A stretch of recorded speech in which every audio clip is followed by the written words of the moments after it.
What's up, Eagles Nation? What's going on, NFL world? How you doing, Division Rivals? This is Steven Hyder, Gate City Sports Channel. Sports Channel where the cerebral NFL fan comes for about 10 minutes of daily content. All right, guys. I'm going to do one more video on the offense. Some of you guys requested that I hit the defense the way I've been hitting the offense. Don't worry. Those are coming. That's what I'll probably do for you guys the next couple of days. And I'll give my kind of my game preview. I'll break down the opposing quarterback for you on Saturday. So, look, I want to challenge something. I want to bring up something because one of you guys left a comment. I'm sorry, Ace223. I tried to reply to you, but when I hit the side button, I hit delete, so my bad on that. But one of the comments that came across here was like, I didn't expect you to take Sirianni's side. You're looking at it the wrong way, my guy. You're looking at it the wrong way. It's not what I'm doing. This is not about taking a side between players or coaches. Anytime when you look at something as complex as, 3 and outs and stumbling on the offense, guys, I'm sorry, but it's going to be a convoluted answer. It's going to have more than one component. So if you're thinking this is purely just the coaching staff, you're wrong. If you're thinking this is clearly just the players, I hate to tell you this, you're wrong. So I was trying to point out to you guys yesterday is that a lot of people are asking me what is going on with the offense in terms of what is happening, why are we calling certain plays, why are we so heavy with RPOs. I'm trying to explain to you the way that offenses are created. That's what the install of the offense is. It is the creation of your offense, okay? It's done. It got done for the Eagles around mid-August is when it was finally said to have been installed. What I was trying to get everybody to understand here is that the reason we're running so many RPOs is due to personnel. Okay, I'm not making a judgment call on whether or not Nick Sirianni and the coaching staff is correct in the way that they have graded and judged the personnel. I'm just telling you the outright truth of the way that these things work, how installs happen on the offense, okay? Some of you guys clearly misunderstood what was being said there. This is not about vindicating coaching staffs. I'm sorry, you're wrong if that's what you think. In terms of the play calling, if you guys want me to dive in to play calling and adjustments that can be made to the play calling that would still be in line with the coach's evaluation, but be less dependent upon RPOs, that's an easy fix, guys. A lot of that has to do with running the football. Now, what I can tell you is that I would be shocked. I'm never going to say that, oh, you can't, this is what's got, you can't do that, guys, when it comes to play calling. I don't know what they're going to call.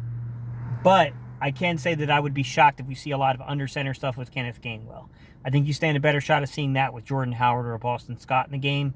With Kenneth Gainwell just judging the system that he came out of in college and the little amount of time he's had in the NFL, it would shock me if they went under center with Jalen Hurts with Kenneth Gainwell. I'm never going to say that something will or won't happen 100% because you just can't do that when it comes to things like this. It's complex. But what I will say is that Kenneth Gainwell operated a lot out of the shotgun just like Jalen Hurts did because they're coming from similar spread concepts where there's an option base to the offense. That's what they played in college. That's what they're used to. If I had to take a wild guess, you're going to see a lot of those like inside draws kind of going on there. I like Kenneth Gainwell in that role, by the way. I think Kenneth Gainwell is pretty good because I think he gets downhill fast. But that said, I don't know. We'll see. My gut instinct tells me that if you see under center stuff, you're going to see Jordan Howard or Boston Scott, and we don't even know if Jordan Howard's going to be active. I do know that it's very unlikely that Miles Sanders will play in this game. So my guess is that they probably will call up Jordan Howard, but we've made that assumptions about other shortages in personnel where we thought guys would get the nod early in the season. Remember, we kept thinking Elijah Riley in week 1 and week 2 would probably be called out because of the shortages with Rodney McLeod, and that never happened. So I've learned to never say something's a definite. You never know, but I would think this would be a game where it'd make a ton of sense to bring in an experienced back like Jordan Howard, and Jordan Howard you could absolutely go under center with. But I don't know how much he would be involved in the offense. That's the other side to this, right? He's been on the scout team, practice squad, so I don't know how much they would encompass him into the offense. So even if he's called up, I don't know what kind of role he would actually have upon being called up. I mean, in preseason and stuff like that, I thought he clearly had a role. I thought there was a possibility they could leave him off the 53-man roster because he's definitely a guy that, could probably clear waivers and you could sign back to your practice squad. I don't know how much stuff they drew up for him inside the playbook. I don't know how, I would think Jordan Howard's been a guy that's been in the league a while, so if you just put him in the game, you put him under center and you say, this is the blocking scheme run here, he knows what to do. He can handle it from there, but who knows? I don't know. We'd have to see with that. Some other things I'll tell you is that I thought I hear guys calling for 5 to 7 step dropbacks for Jalen Hurts. I don't like that because I think Jalen Hurts has a tendency to get too deep in his dropbacks, and that's where you see guys round the edges on our tackles, and they walk themselves right into Jalen Hurts for a sack. He gets his depth too far. You could talk to guys like Jalen Williams, who's a part of our community. He's always commenting. He's been on the channel quite a few times to explain blocking technique and defensive line play, along with offensive line play stuff, because he was a lineman in college. To me, I think you get yourself in trouble with Jalen Hurts when he starts taking 5 to 7 step dropbacks. I think that's where you see a lot of the pressure come off the edges, because I think he gets too deep in those drops. I personally like the quicker progressing stuff on the 3-step area. I'd like to see them call a little bit more 3-step drops for Jalen Hurts. The quick processing, let's not overthink the offense. Get the ball out of Jalen Hurts' hands. Now, in saying that 3-step drop stuff, some wrinkles you can add that's not just tunnel screens and stuff like that, and screen passes to the running backs and tight ends, which I do think you could add some, you want to go away from the tunnel screen and you still want to get fast processing stuff out of your hands. You can hit the running backs on screens, you can hit the tight ends on screens, but teams are queuing in on that tunnel screen. They know it's coming. We got to back off that a little bit. Maybe leave that out for a week or two, then come back to it a play or two here and there. And maybe you might actually catch a team on it. Right now, they're queuing in on that stuff. I would like to see 3-step dropbacks to where it's a quick progressing thing and it's in-breaking routes, right? I would love to see a little bit more of the in-breaking stuff. I mean, he did pretty good. I mean, when I look at the intermediate level, I think he was like, I want to say he's like 26-38, so high 60% in the completion. Not quite 70%, but it's high. So, I mean, the in-breaking stuff. And I do think when they look at the intermediate center on places like Pro Football Focus, I do think they're considering any in-breaking route to be, in my opinion, that's what I think they're doing. They're considering any in-breaking route to be a center when they're breaking it up between left, center, and the right.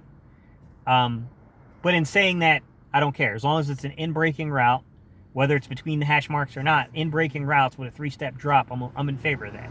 Because I think defenses are daring us to do that. So I would like to see Rager used a little bit more on that. I think they're already using Devontae Smith. I think you need to dial up some stuff for Rager. Rager's not a tall guy. He doesn't have the wingspan that Devontae Smith does, but he does have a stronger lower half.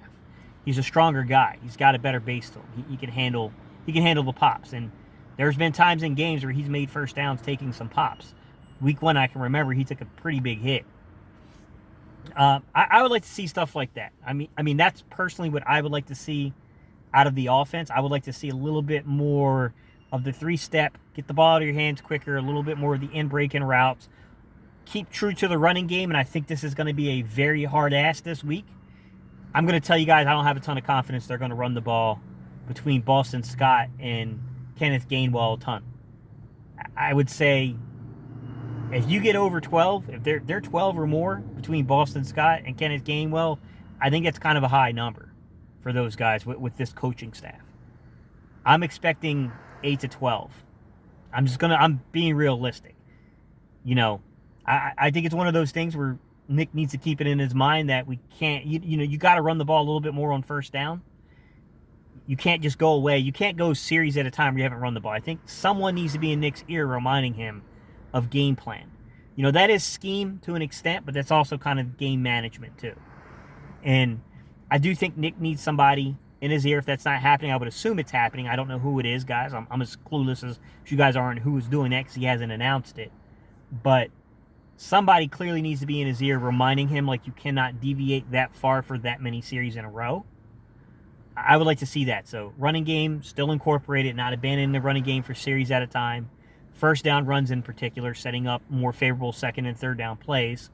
I would also like to see in-breaking routes, 3-step drops, in-breaking routes, and then utilize your running backs. Like they like that angle route with Kenneth Gainwell. I think Kenneth Gainwell has been really successful in the season running the angle route. That's an easy one to explain, guys. It's when you kind of come out of the backfield and you angle. It's an angle route. That Kenneth Gainwell's been really good. It's the one I think he's hit a touchdown on that route now twice on the season, I believe. So, I mean, I'd like to see that kind of stuff, get the running backs involved, make the flow of the offense make sense, right? Dallas Goedert, Devontae Smith, Kenny Gainwell, if he's going to be your lead back this game, or if it's not Kenny Gainwell, Boston Scott. Keep your offense simplified, then work in your guys like your Ragers and your Quest Watkins and those type of players. All right, y'all, I appreciate y'all's time and attention, guys. I'll catch you guys on the next video.